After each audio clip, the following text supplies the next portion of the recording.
Question: discuss why diversification is a core principle of risk management, but cannot be relied upon to protect against extreme losses. Your answer must integrate pooling, correlation, tail dependency, and capital adequacy. 10 marks. Section 1. Interpretation and key points. Quick awareness check.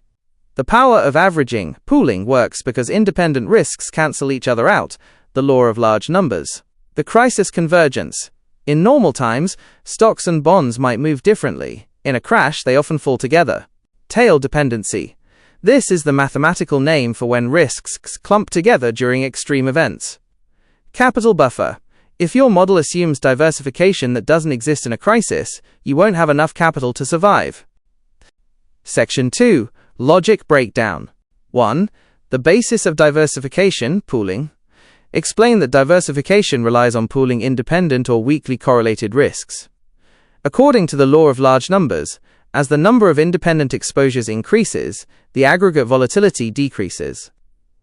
This allows a firm to hold less capital than the sum of individual standalone risks. 2. The failure of linear correlation. Standard diversification assumes a constant correlation coefficient. However, in the external business environment, correlations are often non-linear. In normal conditions, diversification provides a smooth ride, but it does not account for systemic shocks that impact the entire market. 3. Tail dependency, the extreme loss trap. In extreme scenarios, the tails of a distribution, risks that previously appeared independent often exhibit tail dependency. This means that when one major asset class or insurance line suffers an extreme loss, the probability of others suffering a similar loss increases sharply. 4. Implications for capital adequacy. If a firm's capital adequacy model, like the SCR under Solvency II, overestimates diversification benefits during stress, it will be undercapitalized. This is a form of model risk.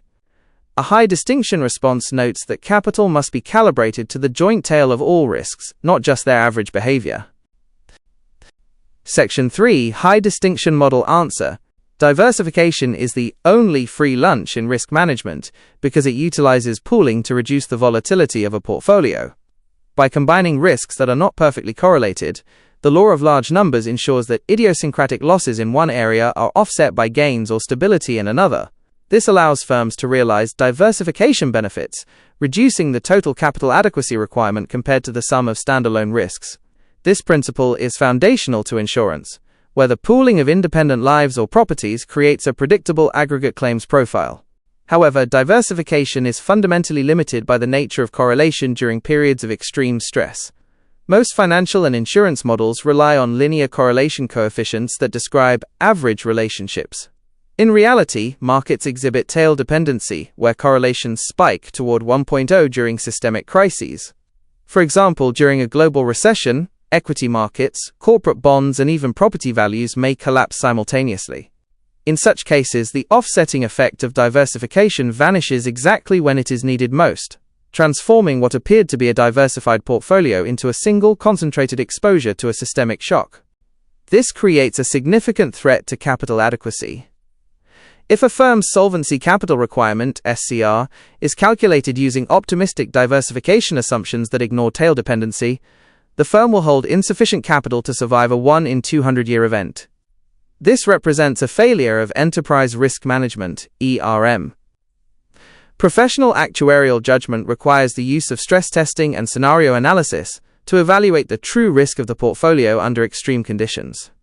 By recognizing that diversification is a conditional benefit rather than a guaranteed protection, firms can maintain more robust capital buffers that safeguard long-term solvency against the reality of interconnected global risks.